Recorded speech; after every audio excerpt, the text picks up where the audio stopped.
The moose is my spirit animal.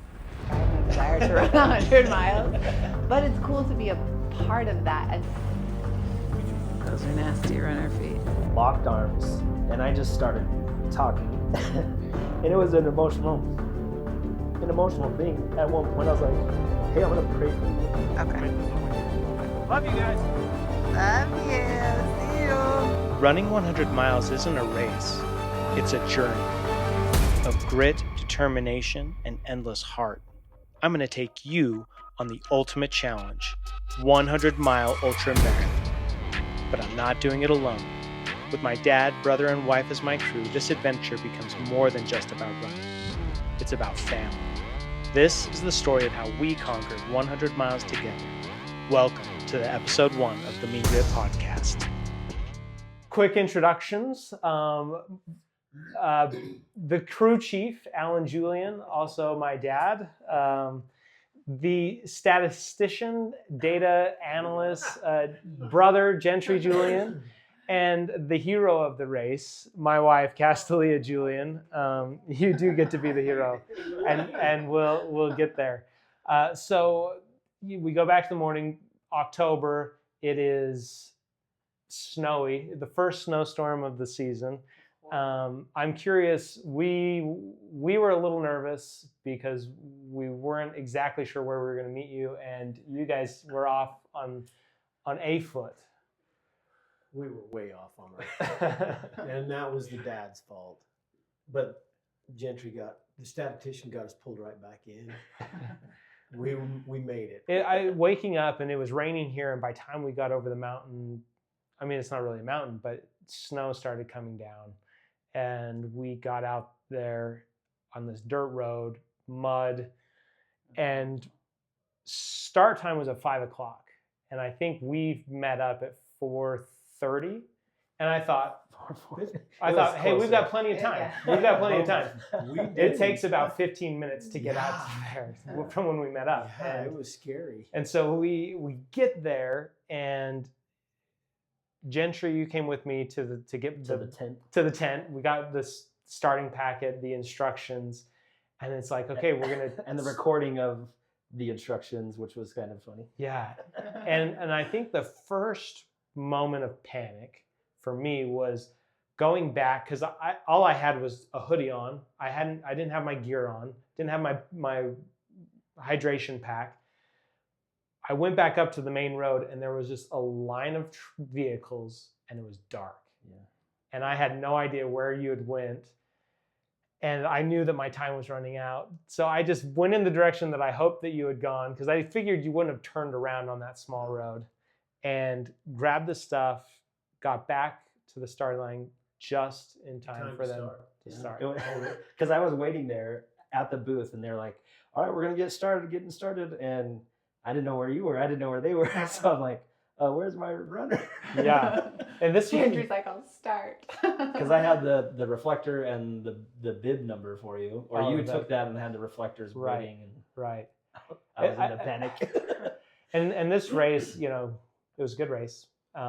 Organization was great, but very basic, like no chips. So it's like, hey, once 5 a.m. starts, clock starts, and the next group's going out at 5:30. So it was if you're there, you're there, and took off. And despite the rain and just in shorts and a jacket, that was the other thing. Like everybody had pants on, and James was the only one that had shorts. We're like, he's crazy. What is he doing? Yeah. It's snowing. Although he always runs in shorts. I do frequently. I mean, it's rare if I wear long pants, tights, but yeah, it was. And I guess it was kind of like the mentality, like I'm going out here, I'm going to show people that I'm different. But you got to think about it too, because when you start thinking, this is the Pony Express 100 miler, and as I'm sitting in the truck waiting for him to come, I'm going, oh, this is going to be 100 in a truck. And we're stuffed in the truck. Yeah, and that's such another unique thing about this particular race is that usually on 100 miles, you're going on mountain trails or going off, and there's no access to crew. Your pacers might be able to come with you, but it could be a 20, 30-mile block that nobody can get to you. Whereas this race, you have full access to your crew the entire time. For better or for worse, I think. Right. Because I think if you know, like, okay, I'm not going to see them for 20 miles, you've just got to make it for 20 miles. And I think that played out for better or for worse later in that in the race. But it was one of the other downfalls of being rushed to start is I've got a routine. And every runner has a routine. And I did not fulfill my routine until like 6 miles in, and it was time to go. And so I am very appreciative, but want to spend a few minutes talking about your preparation of the things that you thought like, hey, these are the things that we might need. Well, never crewing, which is, always an experience. So in my mind, I'm thinking, what would I want? What would I need? So the first thing was, we got to have a toilet. Because I've seen people on marathons just pull down their pants and let her go right there. And it's like, we got to do something different. So I ordered a toilet. I ordered a little tent that goes around the toilet so that we could have some privacy. And Although I don't know how private it was, with like you was two right. holding it, It was chatting with respectful him. to the other runners. right, There you go. or those driving by. Well, I'll tell you, for me, it was 3 things. One, it was absolutely comfortable. It was like this small cushioned box.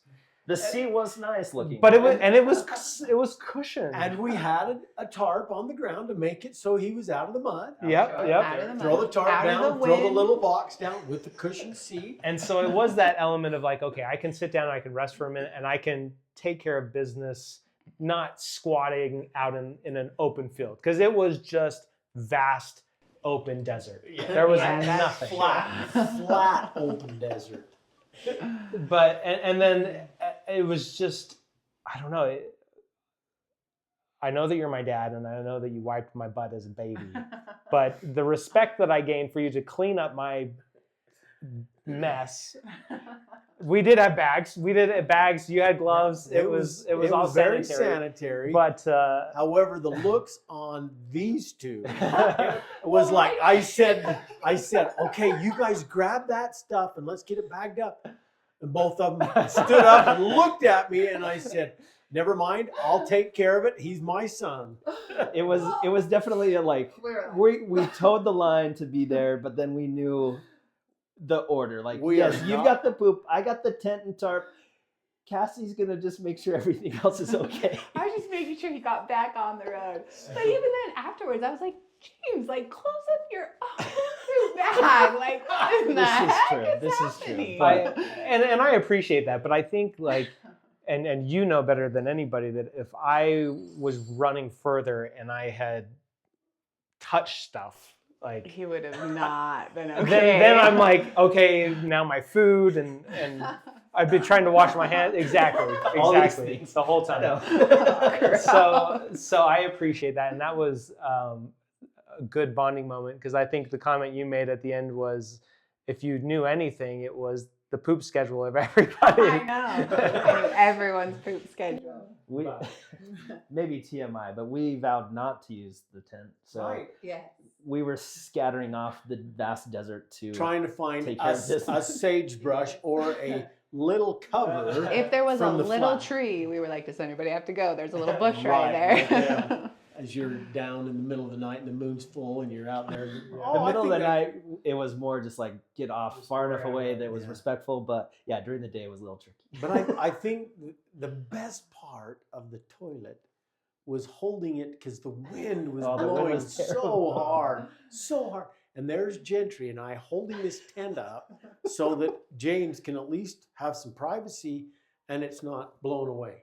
Like the awkward conversations you guys would have, like, so. Yeah. Well, What are I'm not you shy doing? to have a conversation while I'm doing my business. So, we can move that behind us, but I just had to take a few minutes to talk was about a that, big because part of the it was race. It was a huge part of it. especially since like right out of the gate, And usually I'm a two and done. I'm a two and done guy, but for whatever reason, It was like nerves, freaking- whether it was whatever. But eating hot dogs in the middle of a race is different than running 30 miles and using some goo and stuff. Like That's you true. had That's full true. on food. That's true. And so, I think that first part of the race, it was snowy, it was windy, it was cold, but for the most part, like, hey, we felt good. I mean, in the first 50 miles, I can't think of, beyond like the wind annoying me, really anything that disrupted the flow of the race. By time we hit the 50-mile mark, we were 11 hours in. So we were on pace to do 22 hours, 13-minute miles, including stops, which was a great pace. And I remember leaving the 50-mile mark, which was funny, but just feeling a confidence because there were a few of the top runners of the 50 that had reached up to me, but we were leaving them behind. And it was kind of this added confidence, like, you only signed up for the 50, well, we're going all the way. But I was so nervous leaving the 50-mile mark because they were like, Are you talking about their station? Their little station. Yeah. Because our 50, it was just down and back. because like the 50 milers was at that station, but our halfway was Further. 10 miles I'm talking about the Yeah, race 50, okay. where they were telling you guys like, oh, park over here. Well, that Yeah, part it was was so confusing for us because they kept saying, no, the runners just go. So like we were kind of caught in the 50-mile scenario where we were just going to wait for you to come back. But no, we needed to go with you because it was another 10 miles. Yeah. And then 10 miles And back. 10 miles back. So it was we kind of got off and I'm like, it didn't feel good to me. Yeah. Like we got a long way to go still. So we hurried and got in the truck and took off. And it was literally the lady right as I'm checking out. Hey, I'm leaving. And do I just go down? She's like, oh yeah, you've got another 10 miles. And I had my like 500 milliliter, I think it was like the 250s. Yeah. And I thought I can't survive on that. And we got clarification and started to go. But Then we straightened out. yeah. But I think that's when the race, I think, really started. Mm-hmm. Because that's when, I don't know, that's when it started to get really tough. And I think we could, Gentry and I, and maybe Cassie was in that same conversation. I said, we got to start pacing. Well, so I'm going to go back just a little bit because the very beginning we were like getting out of the truck and like trying to get all these things and we had a heater and like waiting for you to get there.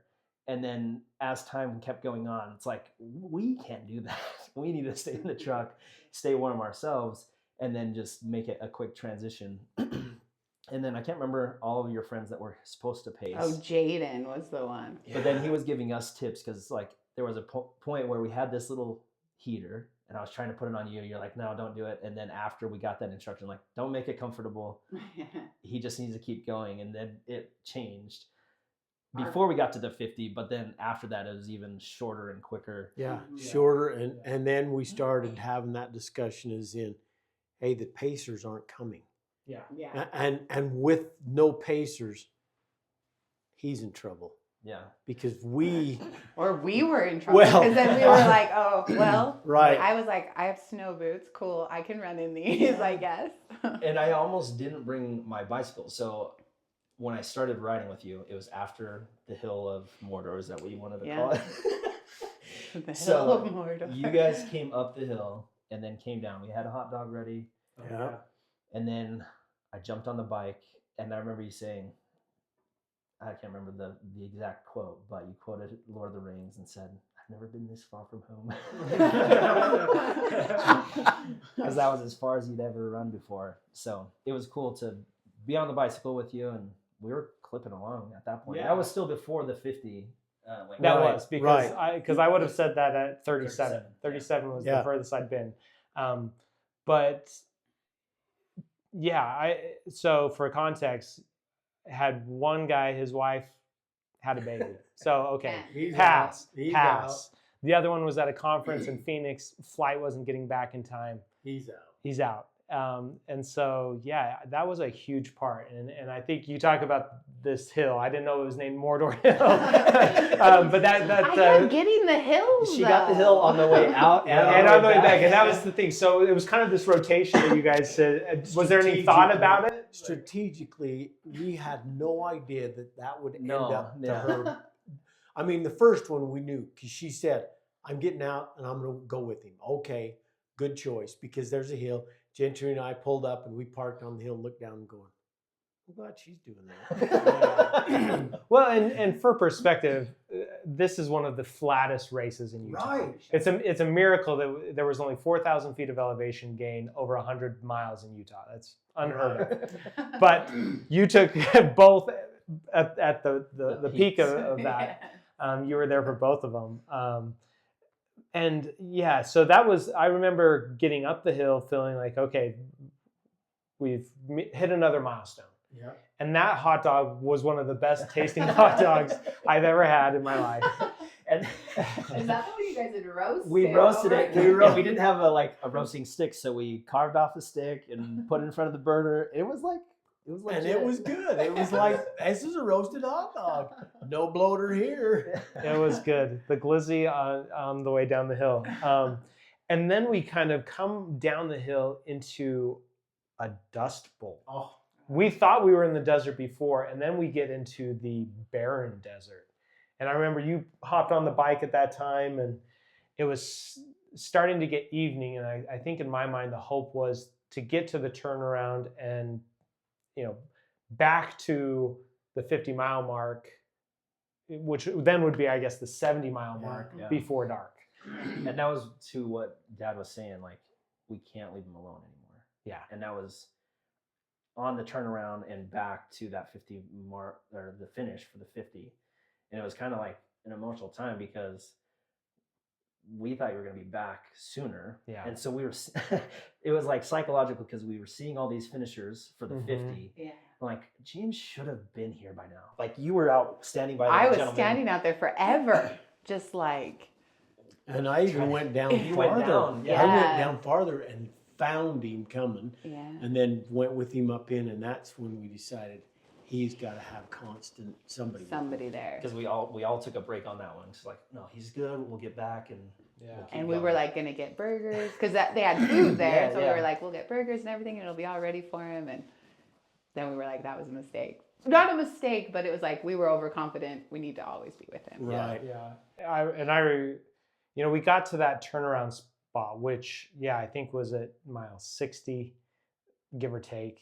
And I need to complain before we get into that. Okay. Going down to that bathroom was punishment. It Absolute was. punishment. Because you had to take an additional 100-mile steps just to get to that toilet. Well, that's what I was getting to. Like, I don't know if it was a mistake because this in my mind, the idea of sitting in an actual toilet, washing my hands in an actual sink, that was going to be some luxury that I wanted.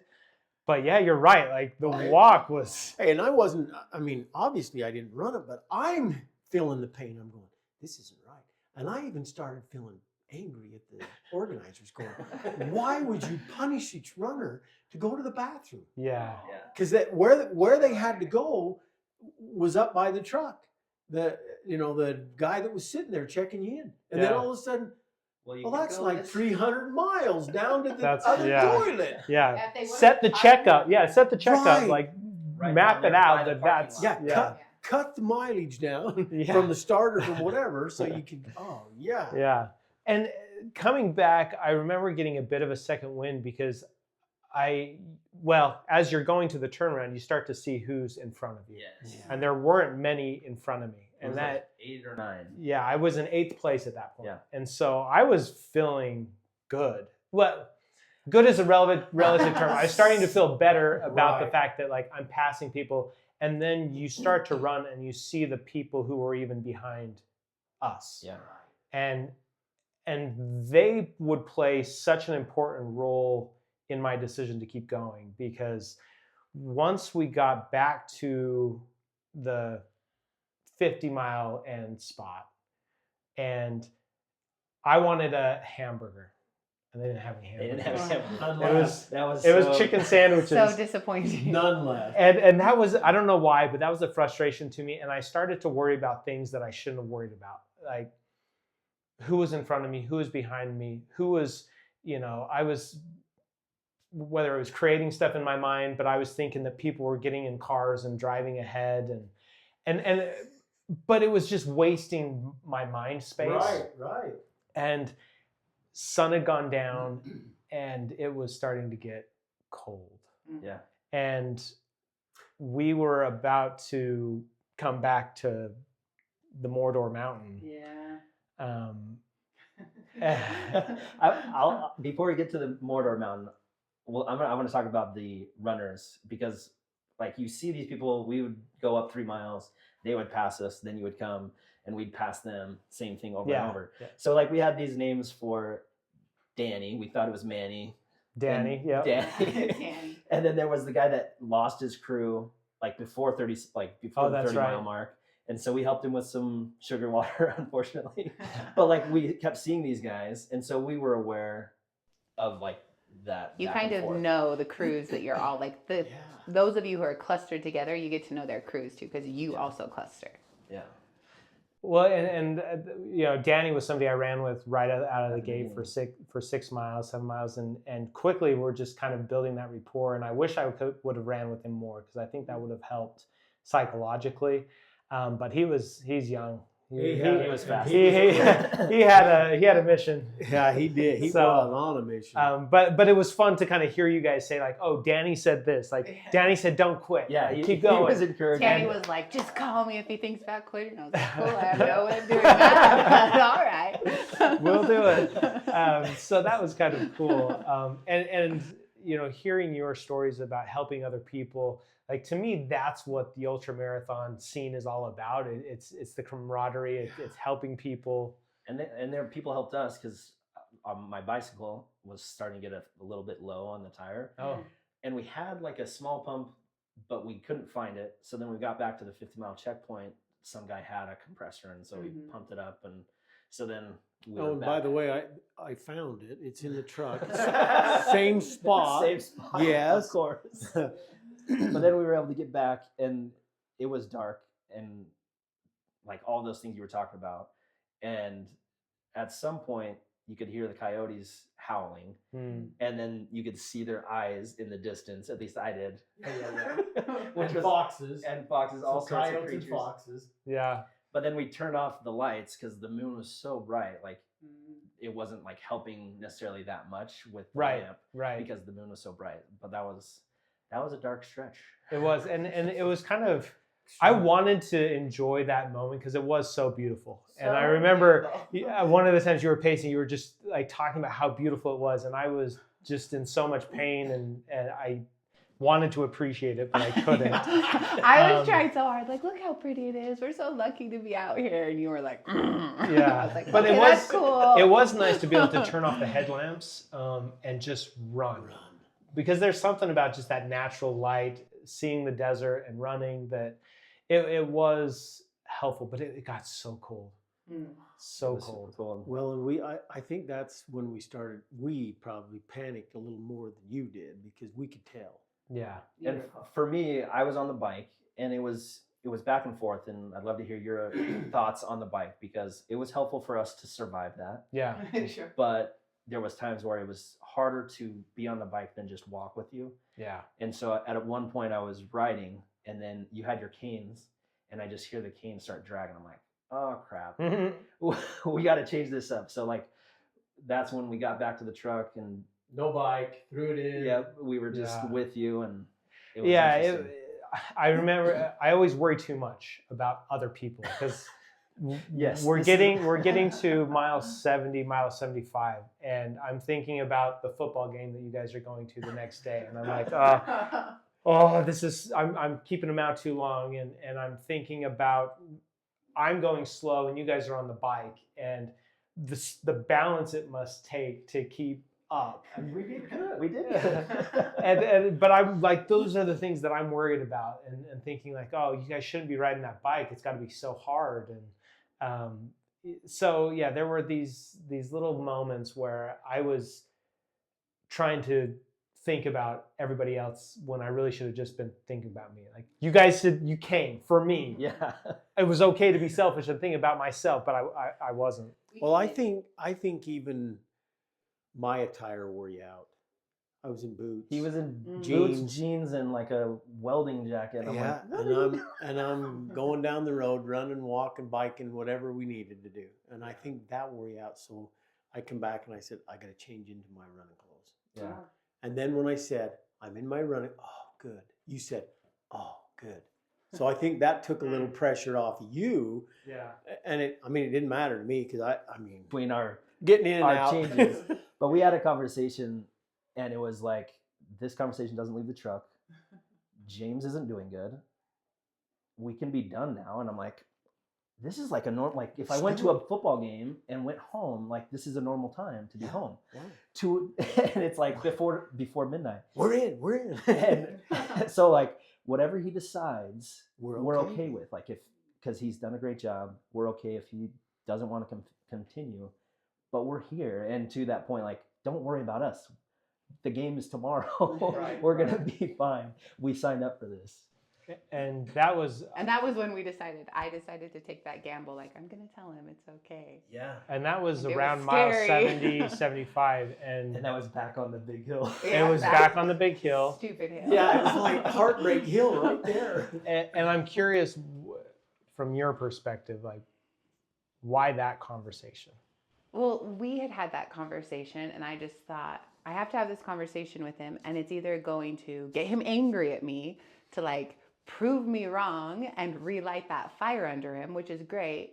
But if he really is broken and like can't finish, then like he'll know it's okay and that everything's okay. But like one of those things had to happen. Either you had to like be broken enough to be like, okay, I'm done, or you had to have that fire like relit, which luckily it like relit the fire. And I was like, and if he chooses not to quit, I will drag him for the last 20 miles. If he chooses not to, then we're gonna finish. Yeah. I was like, but if he's like, yeah, I think I'm done, then I'll be like, okay, then I will accept that. But the second he chooses not to, this is the only chance I'm giving him to quit, and then I will drag him the rest of this race. Well, and for me, it definitely caught me off guard. In my mind, I remember thinking, why are you telling me this? Like you should be the cheerleader. You should be cheering me on. Why are you telling me it's okay to quit? And I started to think, maybe, who is going to disregard running 70 miles? Sure. Who is going to say that is a weak feat? But I think we had that same conversation that you had in your mind, because we did. Well, No one's said- gonna say that's That's lame. respectable. 70 miles is respectable. If he even goes 75, respectable. And if he wants to drop out, we're there. Who's done 70 miles, 75 miles? Come on, step up to the plate. Who's done? Nobody that we know of. So we're okay with that. This was our conversation. And then it was, we didn't have this conversation. Yeah. This stays in the truck. The only We conversation. didn't have this conversation. And then, of course, Gentry and I, we were pretty proud. Go get him, Cassie. Yeah. We go have that conversation. Cassie, go get him. Go get him. And that was the funny part. Like we, as far as the sequence of it, we found out BYU won the game, but we took a nap. It was like 2 a.m. and because we're exhausted, it was like 15 minutes that we actually slept. But then you came back and said, we're doing it. And no, I think it was you. You said we're changing our strategy. And Well, maybe. I can't remember all the sequence, but I do remember that because we came down and you drug me for 3 miles down the hill. And I was then mad at you guys because every time we had to wait, they turned off the truck and I was so cold in the truck. And that one time I came down the hill, they were sitting in the truck and it was on. And I was like, oh, you got to be kidding me. I just did that hill again and the truck is on and they're in there warm. And it was literally you holding my hand, walking in front of me, and I'm just putzing in behind you, contemplating, is this it? Am I done? And this is silly, but in my mind I thought, if I can make it to 80, because 8 is a lucky number in the Chinese, in the Hong Kong culture, in the Cantonese culture. And so if I could make it to 80, then I could accept it. But then it's just like my brain turns into the endurance mode, and it turned into well, I've gone 1 mile, I can go another mile. Mm-hmm. And by time 80, I think that was probably where it was like, okay, we're changing it up, because we were going every 3 miles. 3 miles or 2.5 somewhere. And I just felt so discouraged, knowing that it was out there, it was coming, but it wasn't coming soon enough. And I had we were trying to fuel and this and that. I just couldn't mentally comprehend all the things that I needed to be doing. And I think because of that, that's when I let myself get cold. I stopped eating, and I said, okay, we're going to do every mile, and we'll just go every mile, and we're going to do this 1 mile at a time. And that's what we started doing. Well, and the hard part for Gentry and I was that Cassie was out. She was out with James, and we're going, what are we going to give him to eat? Cassie was our nutritionist. She's our lady. And so then we looked around, and then we torched up the little butane tank. We warmed up a hot cup of soup, and that was the game changer. Oh, it was like, you can see on my Strava, like the mile after cup of noodles was a lot better. I mean, it was like, and you could see it in his face. It changed everything. And then from then on, it was like, okay, we got to have something hot. Something hot, yeah. And I finally put on pants. Finally. And I should have just continued to layer, because that, in hindsight, that was the thing that slowed me down the most, is my body was just shutting down because I was too cold. And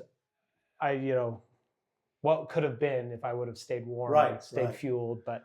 Well, and I remember latching onto your arm, and it was late into the game, and I think you were sleeping while I hooked into your arm, and we had the silent convention, and we just quietly walked down the road, pulling you along, and I think you fell asleep a couple of times, because it was like, oh, he's going to fall over. Yeah.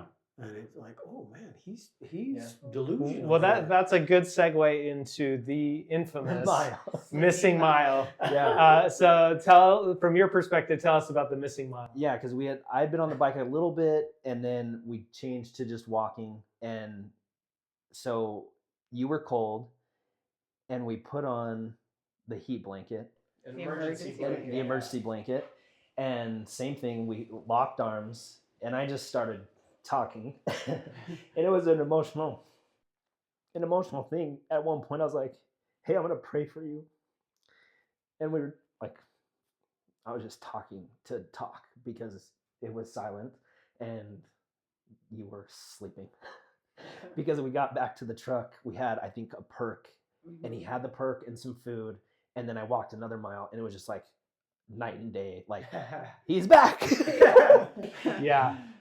Well, and getting to the truck, I remember he kind of like looked behind him, like, what just happened? I'm back at the truck. And we were like, he does not remember that mile at all. I mean, I have vague memories. I remember being cold, and I remember being wrapped up and talking, but I'm confident that I fell asleep at some of that. But my legs were just so used to moving that. Well, I know the 1 mile and it could have been right after that, and I'm going, he's asleep. Yeah. And so I just didn't say a word, and I thought, as long as I hold on to him, he won't fall over, and we can at least stay the course. Yeah. And that was the pit. That was the pit of despair, but we were beyond quitting. Like, right. Yeah. Now we can see the end in sight. Yeah. It's serious now, because we had 80. We were 80. I think we were getting close to the 13 miles. Right. To the last marathon. And the feeling of like, we only have a half marathon left. Oh yeah. Like, that seemed easy. That was exciting, and it was like 10 miles left after the walking with you. Then it was 90. Okay. Nice. So we had 10 miles left. 10 miles left. And So it was the hardest point, but we knew that there was the only way that we were finishing was across the finish line. Right. And so there's something about, like, if you think back to 70, where we were contemplating quitting and it was accepting quitting, and we weren't even as bad off as we were at 80 or where we were at 90. But by the time we were at 90, it's like, no. And we're hitting daylight again. Yeah, sun's coming up. Yeah, the sun. And it was the sun really is coming. cold too. Oh, it like was you so were cold cold before, but then when the sun was about to come up, it always gets so cold. Yeah. Yeah. Well, and the crazy thing is even though it's at, like, you're at mile 90 and you're like, oh, 10 miles left, but that's still, especially at your pace, that's like 2 more hours, possibly more.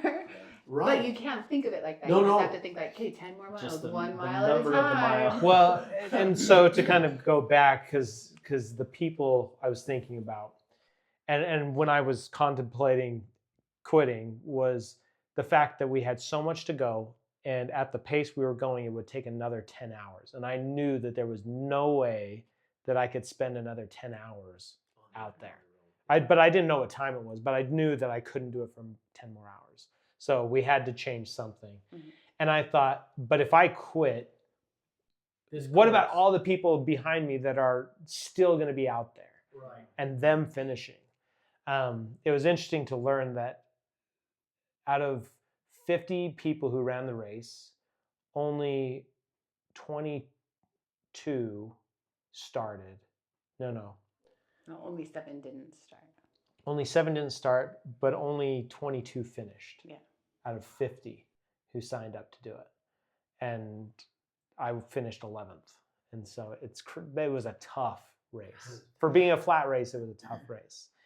But we get through that missing mile, the sun starts to come up, and it's like, hey, we've got this. But I still was so concerned about people sneaking up behind. But I think that then I think we used it to motivate you. Yeah. Because I said, hey, there's one coming. We got to pick up the pace. And he passed us. God, when did he pass us? And then we passed him. Well, I this was think an older guy that we gave some. He'd come in, and remember that old timer that had come in and he gave us a hug. And yeah. He was a good guy. He was a good guy. And, that taught me something too. Like, he just wanted physical reassurance. Yep. Like, you're wanted okay. a Coke. We He had just a wanted Coke. hug. We gave him a Coke, and he said, "Can I have a hug?" Yeah. We gave him a Coke and a hug, and off he went. And that's when I thought, okay, we got to start using people to our advantage. And there was a couple of times when, hey, how close is the dog man? And well, and the dog man. So the dog man helped me, and I think our stories all decided that. So there was a point where he passed me, right, and then we were getting close to that 85, 90, and I passed him again, and he was kind of struggling, and in my mind, I'm putting on my David Goggins, like, I'm snatching this soul because I'm about to die, and we pass him, and he doesn't finish. He stops at mile 90. At 90. And but again, no one's gonna balk when he's like, right. He did 90 miles, yeah. like, but yeah, it was interesting. But we had that conversation, like, that's the dog man, and because they had 2 vehicles and they just kept going. They didn't stop. They didn't stop. They just kept going. Yeah. And then we were like, oh, they picked up their runner. Yeah. And we were just, it kind of hurt a little, like, it's like, oh, that poor guy, like, because again, we get to know them, and it really brings it home. We snatched his soul. literal. We did. Because he just couldn't do it. And I would say, if you had a conversation with that guy, that could have broke him. It could have. Because we passed him, and he didn't pick up the pace. Right. Well, and I remember a point with James, like, he was like, Cass, there's someone behind. Look, tell me how close they are. Several And I times. kept being like, there's no one behind us. I'm hearing ghosts. I can hear him. He was like, no, he's close. I know it. And I was like, okay, well, I'll run backwards for a little bit and tell you if I see him. I'm like, yeah, it was just a trudge. Like, a trudge through the depths. And finally we get to mile 99. That was awesome. 99 miles. 99 miles, and we're about to finish. Which I got to say, because I went back and looked at my notes in my journal, and 99 I write, there's a smile on his face. 100. Let's do this. And Cassie will be the one that picks him up for the last mile. Yeah, the way that we we'd planned it. And Gentry and we'd talked about it, and Cassie. Because you did the last two. Yeah, and so it was like, he's got a smile on his face. We can do this. Not he can do it. We can do it. Yeah. Because it was crazy. Yeah, and there wasn't anybody else I wanted to finish that last mile, because I wouldn't have got there. And I think that's why, I feel like you were the hero in this, because, And had you not said, sure, go ahead, quit, and then dragged me the rest of the way. Yeah. And once again, I was not happy with the race organizers. That last mile was brutal. Well, when my watch flipped over 100 miles and I still couldn't see the end, I thought we're just gonna keep doing this forever. We're in some weird loop. We had to pick up that extra 100 miles to the toilet, and they added on to the end. Yeah. It's like, Well, that last mile was it was a long mile. It was a long mile. Very long. And when we got to that end station, like they had their U-Haul truck that was kind of carrying stuff, and they were sleeping in the cab. We're like, we got a runner coming, but and we did it. We got to the end. Got a belt buckle. The buckle, which was just like coveted buckle. I don't know what I expected. Like a ceremonial, like cheering. Here's and the like, buckle. He was gonna bestow it upon me in greatness, but it was like, I think this is what you want. This is what you want. That's it. And I'm dying. I'm like, all right, well, there was 27 hours of our life. All for the buckle. All for the buckle. All for the buckle. All for the buckle. But any other thoughts of the race? To kind of recap and wrap up. And I think when our role changed from crew to pacer, it changed my whole attitude. It was, I've been down that road. I've run marathons before. I know what it's like to hurt at a certain mileage point. And so, as the dad, it's like, we got a kid he's gonna die out here if we don't help him. And so that just changed my whole attitude. And it's like, yeah, we can do this. We can get this thing. Yeah. Could we do it again? Is it something could we do it again? And I'm going, well, it's in James's lap, because he's got to be the one that runs it. All we got to do is drive up, mark the mark, get out the toilet, do it. Yeah. Well, to kind of go full circle, crossing that finish line and not feeling the emotion, or man, I would go to war with any one of these people. I would do it again. Yeah. I would do it again. For sure. on that drive back, I think we had that, like, yeah, we'd do it again. Some of those changes, but it was like the reflection back where it was just like a full-on emotion where I didn't run 100 miles, and biking 30 miles wasn't even a big deal, but it was like all of it together was a huge emotional. Big deal. And I think the emotion came along the way. Yeah. So I think that we expended it 100 miles. When you got to the end, the tank was empty. Yeah, you didn't have enough energy to have emotion.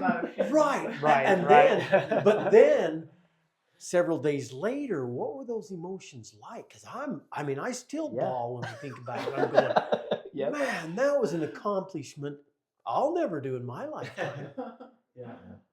But I can be a part of it. And so it is a team effort. And I think that's why these races are so special, is because it is more than just a person running 100 miles or 250 miles, whatever it is. But it's what what's behind that person that really matters. So. And it makes you feel like you're a part of something, like maybe a part of something you don't have a desire to do. Like I have no desire to run 100 miles, but it's cool to be a part of that, and something that's such a niche and small, like not many people are going to even get to be a part of that. Yeah. So that makes it cool. Thank you so much. I love you guys.